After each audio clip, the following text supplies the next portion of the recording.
So, let's talk about something incredibly frustrating. If you're the kind of person who's active, who's pushing through, doing all the things you think you're supposed to be doing, but you're still feeling dizzy, this explainer is for you.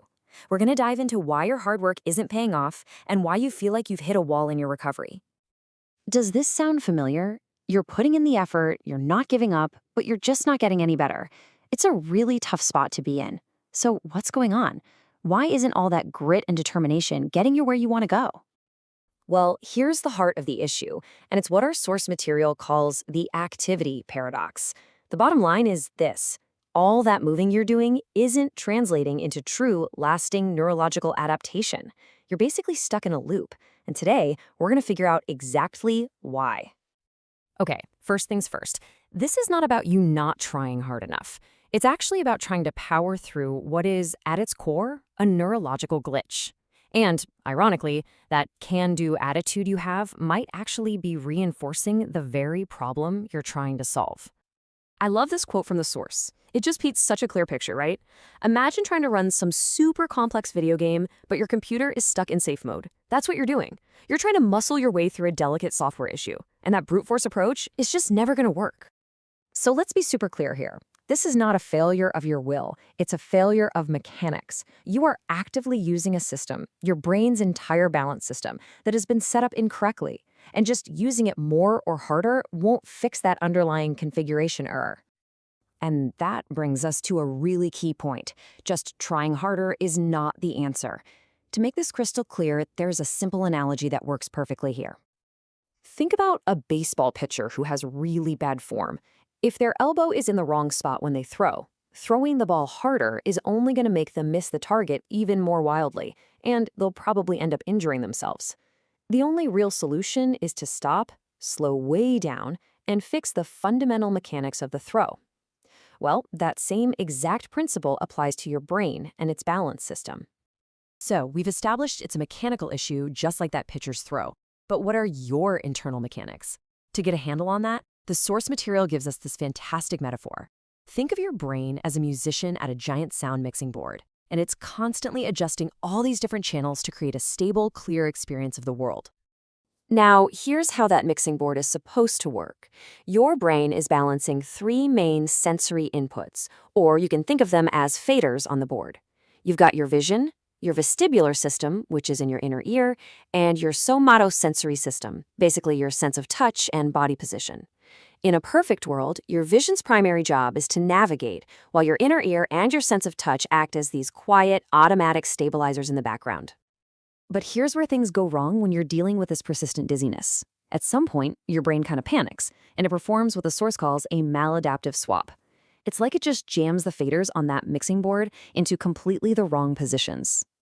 So what's happening here? Well, your brain literally loses trust in its automatic stabilizers, your inner ear, your sense of touch, and in response, it freaks out and just rewires the whole system on the fly, forcing different senses to do jobs they were never, ever designed for. This swap is the specific glitch that we need to correct. So what does this actually look and feel like? Well, first, your brain cranks the vision fader all the way up, forcing your eyes to become a primary anchor. So instead of just seeing the world, you start visually clinging to it to stay upright. And at the exact same time, it forces your feet to navigate, so they're constantly searching for the floor instead of just resting confidently on it. And this isn't just some theory. It has real and often painful consequences. When your visual system is being overworked, basically running 24/7 in a stabilizing job it was never meant for, you get symptoms like eye pain, pressure behind the eyes, and extreme sensitivity to light. Your system is just being pushed way past its breaking point. And that feeling of profound heaviness, it comes from the enormous amount of energy your brain is burning just to keep you upright, using this clumsy, really inefficient strategy. It is absolutely exhausting to try and cling to the world with your eyes all day long. So then when you try to walk into a busy grocery store, your brain, with all its faders stuck in the wrong positions, it just hits a processing wall. It cannot handle all the data coming in. This is what the source calls a system crash, and it leads to those awful symptoms: facial pressure, fullness in your ears, and that just debilitating exhaustion. Okay, so now that we understand the problem, it's a mechanical error, not an effort error. The real question is, how in the world do we fix it? Well, the path forward isn't more movement, it's correct movement. And the really great news is that your brain's software can be recalibrated. Let's just pause for a quick self-check right here. Do you find yourself staring, like really staring, at things to feel steady? Does it feel like your feet are kind of searching for the ground? Do you feel that soaked blanket heaviness? Do busy places trigger a system crash for you? If you're sitting there nodding along, it is very likely you are using one of these maladaptive strategies. So, how do we fix it? This isn't just theory, there's a real actionable path forward. Here are the 4 steps you can take to start recalibrating your internal mixing board. It all starts with awareness, and it ends with a totally new approach to activity that can genuinely change how you feel. This right here, this might be the most important mindset shift of all. You have to prioritize the quality of your movement over the quantity.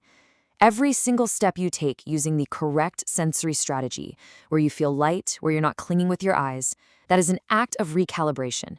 You're teaching your brain one step at a time that it can trust its old efficient systems again. And that is so much more valuable than logging miles while reinforcing the bad pattern. And you know what? This is where your grit finally pays off. You already have the determination. What you need now is the right coordination. And that often comes from something called specialized vestibular rehabilitation therapy. This is a type of physical therapy designed to retrain your brain. It's about finding an expert who understands how to recalibrate this sensory weighting and can create environments that basically force your brain to start trusting its silent stabilizers again. Ultimately, what this all comes down to is a fundamental shift in your mindset. The goal is no longer to just muscle your way through the dizziness. The new goal is to stop, identify the mechanical glitch, and then begin the careful, deliberate work of realigning your entire system. That right there is the true path from simply moving to finally truly adapting.